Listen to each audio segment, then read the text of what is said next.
안녕하세요. 오늘 저의 조그만한 사연들 들려드리고자 합니다. 오늘 제 이야기가 저와 같은 일로 힘들어 하시는 분들에게 조금이나마 위로가 되기를 바라며 조심스럽게 말해보겠습니다. 저는 올해 72입니다. 아내는 70입니다. 우리는 결혼한 지 46해가 됐습니다. 오랜 시간 같이 지낸 제 아내가 총명하고 상냥하던 제 아내가 치매를 앓고 있습니다. 아내가 처음 이상하다는 걸 느낀 건 아주 사소한 순간이었습니다.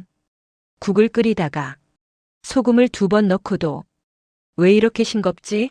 라고 말했을 때, 버스를 타고 시장에 갔다가 집으로 돌아오는 길을 잊어버렸을 때, 핸드폰을 쥐고도 어디 있는지 모르겠다며 10분 이상을 찾아 헤매고 있을 때, 장 보러 나간다고 하고선 3시간 후 멍한 표정과 함께 집에 들어왔을 때, 어느 순간 같이 길을 걷던 중 아내가 제가 말했습니다.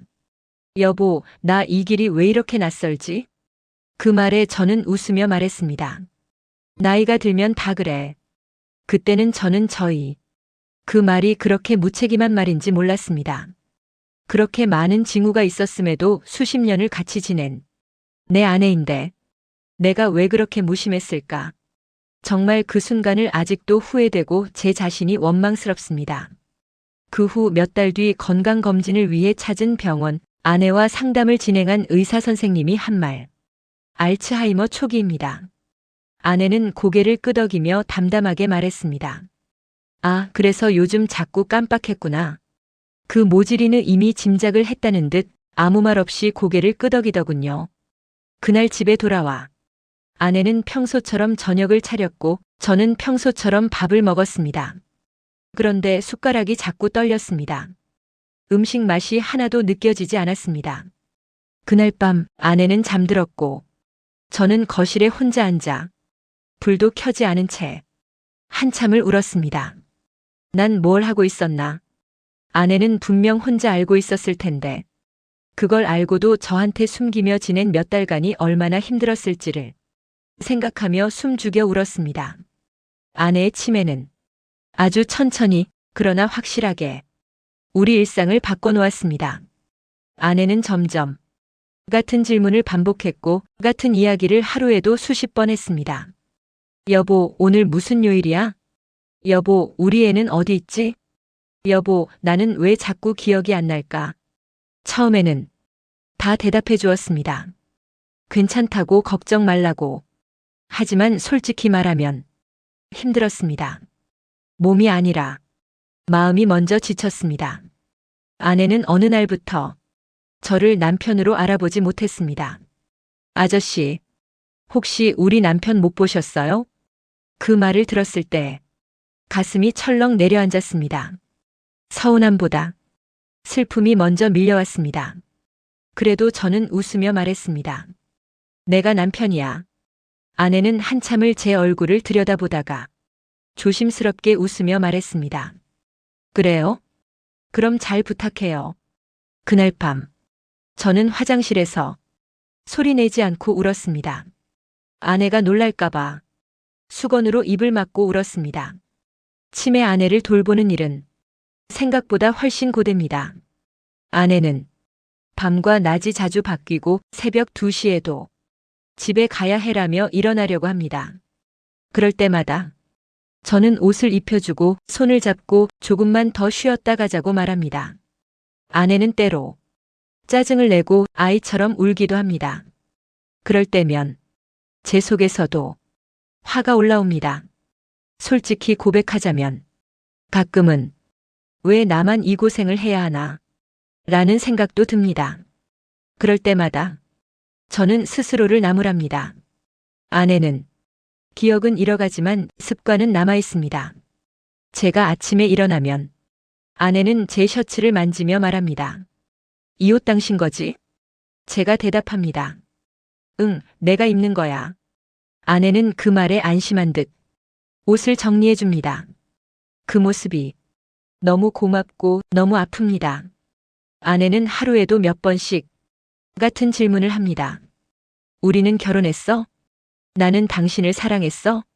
그때마다 저는 같은 대답을 합니다. 응, 아주 많이 사랑했어. 지금도 사랑하고. 아내는 그 말을 들으면 어린아이처럼 웃습니다. 그 웃음 하나에 저는 또 하루를 버팁니다. 사람들은 가끔 저에게 묻습니다. 왜 요양원에 안 보내세요? 본인 인생도 사셔야죠. 그 말이 틀린 말은 아닙니다. 저도 압니다. 하지만 아내는 평생 저를 돌봤습니다. 제가 늦게 들어오면 밥을 데워두었고 아플 때면 밤새 옆에 있었습니다. 이제 기억을 잃었다고 해서 제가 아내를 놓을 수는 없습니다. 아내는 매일 저를 처음 보는 사람처럼 대합니다. 그래서 저는 매일 아내를 처음 만나는 마음으로 대합니다. 아침에 안녕하세요라고 인사하고 손을 잡고 산책하고 밥을 먹여주고 이를 닦여줍니다. 그게 우리의 하루입니다.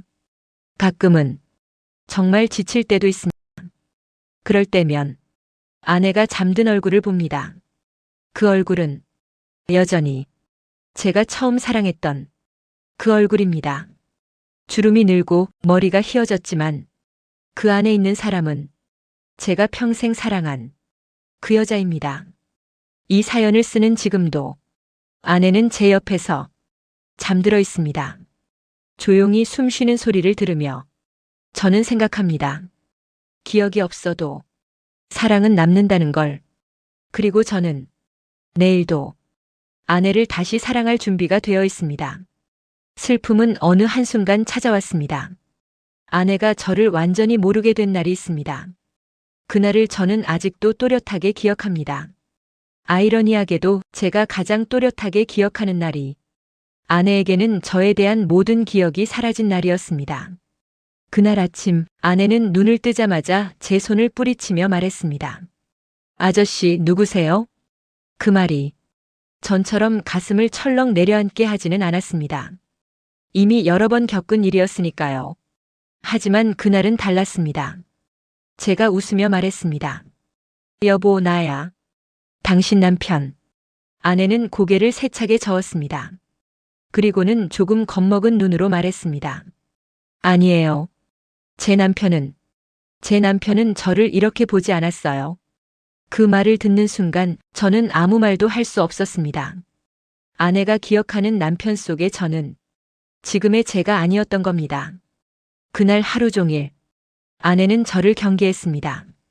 밥도 잘 먹지 않았고 화장실에도 혼자 가겠다고 고집을 부렸습니다.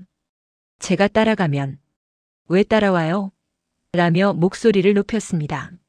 솔직히 말하면 그날 저는 무너졌습니다. 여보 나야. 그 말을 몇 번이나 삼켰는지 모릅니다. 그날 밤 아내가 잠든 뒤 저는 베란다에 서서 한참을 멍하니 있었습니다. 나는 이제 누구를 위해 이렇게 애쓰는 걸까? 처음으로 그런 생각이 들었습니다. 아내를 돌보는 일은 사랑만으로 되는 일은 아닙니다. 체력도 필요하고 인내도 필요하고 무엇보다 혼자 견뎌야 하는 시간이 많습니다. 아내는 가끔 제 팔을 밀치고 가끔 제 얼굴에 화를 냅니다. 그러고 나서는 금세 울며 아이처럼 매달립니다. 그럴 때마다 제 마음은 갈기갈기 찢어집니다. 사랑하는 사람이 나를 밀어내는 것, 그건 아무리 익숙해져도 아프지 않을 수가 없습니다. 어느 날은 정말 너무 지쳐서 아내 앞에서 소리를 지른 적도 있습니다. 왜 이렇게까지 해야 해? 말이 나오는 순간 제 자신이 너무 싫어졌습니다. 아내는 그 소리에 놀라 한참을 울었고 저는 그 앞에서 무릎을 꿇고 미안해라는 말만 반복했습니다. 그날 이후 저는 스스로에게 약속했습니다. 완벽한 남편은 못 되어도 포기하는 남편은 되지 않겠다고. 이 사연을 듣고 계신 분들 중에도 저와 같은 처지에 계신 분들이 있을 거라 생각합니다. 치매 배우자, 중증 질환을 앓는 남편이나 아내, 하루하루 돌봄으로 버티는 분들. 부디 이 말을 꼭 전하고 싶습니다. 힘들다고 느끼는 건 사랑이 부족해서가 아닙니다. 너무 많이 사랑하기 때문에 그만큼 지치는 겁니다. 그러니 스스로를 나무라지 마세요. 아내는 요즘 제 손을 자주 잡습니다. 이유는 모릅니다. 그저 손을 잡고 있으면 안정이 되는 모양입니다. 아저씨, 손이 따뜻하네요. 그 말을 들을 때마다 저는 웃으며 대답합니다. 그래요? 다행이네요. 아내는 제가 남편이라는 사실을 잊었지만 제 손이 따뜻하다는 건 기억합니다. 그걸로 충분하다고 이제는 생각합니다. 사람들은 말합니다. 본인 인생도 챙기세요. 희생만 하다 끝나면 억울하지 않아요? 맞는 말입니다. 저도 가끔은 제 인생이 아쉽습니다. 하지만 저에게 아내는 짐이 아니라 함께 걸어온 시간입니다. 그 시간을 기억하지 못한다고 해서 제가 버릴 수는 없습니다. 아내는 가끔 뜬금없이 제게 묻습니다. 아저씨는 결혼했어요? 저는 웃으며 말합니다. 네. 아주 오래전에요. 그럼 아내분은 어떤 분이셨어요? 저는 아내를 바라보며 말합니다. 아주 착하고 나를 많이 사랑해준 사람이었어요. 아내는 고개를 끄덕이며 말합니다. 그분, 복 받으셨네요. 그 말을 들으며 저는 속으로 대답합니다. 그래요. 정말 복 받았습니다. 같은 길을 걷고 계신 분들께 다시 한번 말씀드리고 싶습니다. 오늘 힘들었다면 그건 당신이 못나서가 아니라 너무 성실했기 때문입니다. 오늘 지쳤다면 그건 당신이 약해서가 아니라 끝까지 버텼기 때문입니다. 그리고 누군가를 끝까지 돌보고 있다는 사실 하나만으로도 당신은 이미 충분히 잘하고 계신 분입니다. 아내는 요즘 저를 볼 때마다 처음 만난 사람처럼 인사합니다. 그래서 저는 매일 아내에게 말합니다. 처음 뵙겠습니다. 오늘도 잘 부탁드립니다. 그 말 속에는 이런 마음이 담겨 있습니다. 오늘도 나는 당신을 선택하겠습니다. 기억은 사라질 수 있습니다. 이름도 얼굴도 함께한 세월도. 하지만 사랑은 매일의 선택으로 남습니다. 오늘도 아내의 손을 잡고 저는 다시 사랑합니다. 그리고 내일도 그 다음 날도 같은 선택을 할 겁니다. 이 글을 읽고 계신 모든 분들께 조심스럽게 이 말을 남기고 싶습니다. 당신은 혼자가 아닙니다. 그리고 당신의 사랑은 결코 헛되지 않습니다. 감사합니다. 제 이야기를 들어주셔서